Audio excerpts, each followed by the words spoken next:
Welcome to ProPractice, your guide to refine, enliven, and illuminate the piano repertoire. I'm Josh Wright, and today is the last video in the new ProPractice study series for the Liszt Rhapsody No.2. So this is video number 7. If this is the first time you've seen this video series is unique in the sense that I'm going through and kind of showing you how I would learn a piece just from scratch. Unfortunately, I already recorded this video about 3 weeks ago, and there was a problem with the microphones, so I am re-recording this today. So I've had a couple extra weeks to work on this, but again, not a whole lot of experience, and I'm just going to show you a few of the tips and tricks along the way of how I go about learning this, and some of the techniques that I would use to speed up the learning process and make my practice as efficient as possible. Today's episode is based on bars 393 to the end of the piece, which, let me take a look, would be 448. So basically we're going from this spot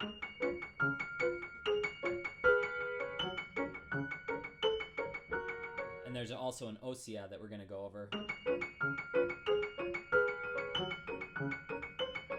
So we'll go over actually both of those, however you want to play 393. And then the little cadenza. You can write your own cadenza if you'd like. There's a crazy Rachmaninoff cadenza that one of my friends, George Lee, played at the Tchaikovsky competition, which he got second place at. So congratulations to him. It's amazing. He's so young. And it's a really cool cadenza. I'm just going to do the one from Liszt here.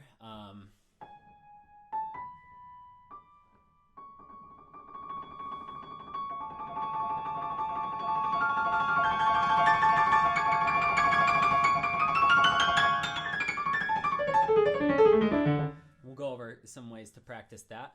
And then finally the octaves at the end. I know one of my students, Brian, had a lot of questions about this.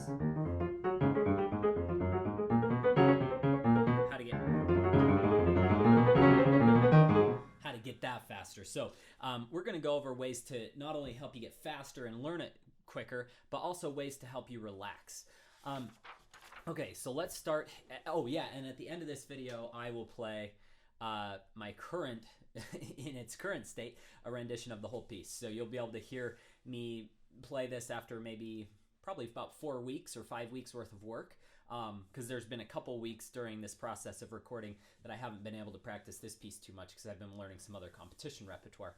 So you'll get to see where something is after about 5 weeks of practice, 4 or 5 weeks of practice for me, and I still have a lot of work to do on the piece, but at least you will have seen through this video series kind of how I approach the piece, and I hope all those of you who requested this video series are enjoying this process. Here we go.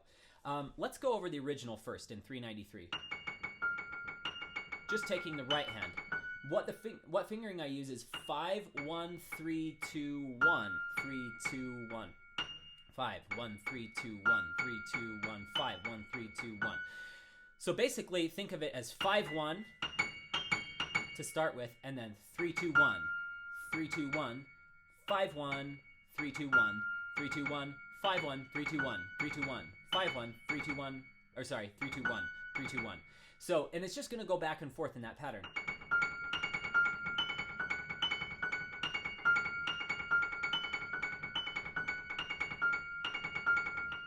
And I can tell you from experience that repeated notes, those little finely tuned repeated notes like in La Campanella,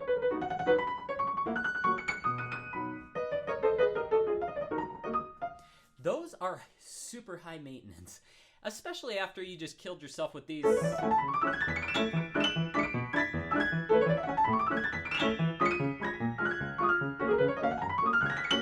Trying to keep up with those scales, my gosh, because it sounds very anticlimactic to slow that down. I would take the ossia, and I think it sounds better. I always try to go with what sounds best, not necessarily what's easiest. And I think, let me show you the difference.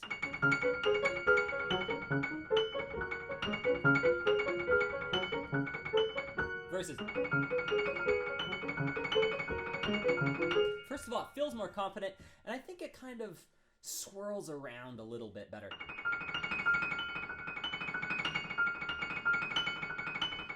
It just feels really good in the hand. So I would recommend doing the Ossia, but it's up to you, whatever you want to do. If you want to do the repeated notes, what I want you to focus on, I'll show you real quick and then we'll go to the Ossia, is I had a lesson with this brilliant teacher one time.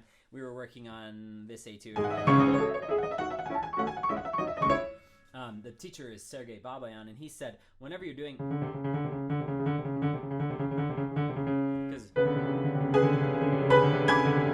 Whenever you have repeated notes, he said, think of the little hole punch, like the 3-hole punch, how they have those little tiny dots from where they've punched out the paper. Think of one being pasted on the note, and you want to replace your finger exactly where it is. If you're replacing it on different parts of the key, you risk the tendency to just keep the note down, to keep it held down, and it doesn't release. So you don't want to do like tons of motion, because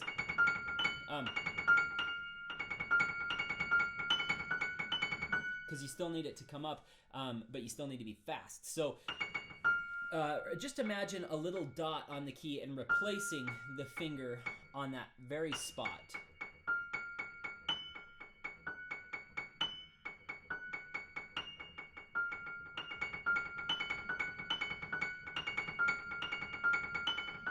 Okay?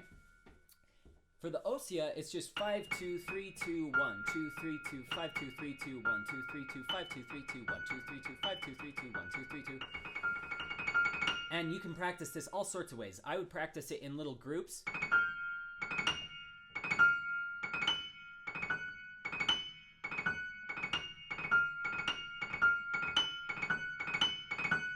I think that one is going to give you the most bang for your buck. So long, short, short, short, long, short, short, short, long, because you're always working to the next group. You could do more simple rhythms, long, short, short, short, long, short, short, short, or,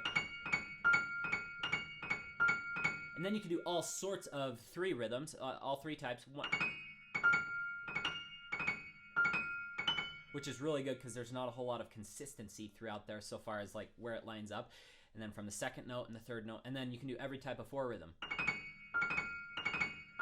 So starting from the 1st note, starting from the 2nd note, which is the best one, which I just said. From the 3rd note. Oh. I'd have to practice that one. That one's tough. From the 4th, I think I just did the 3rd note. Okay, 4th note.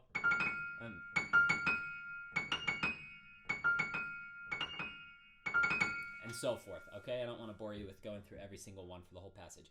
Okay, left hand. As we've discussed in other videos, there's some really good ways to practice jumps. First of all, thank you so much for watching.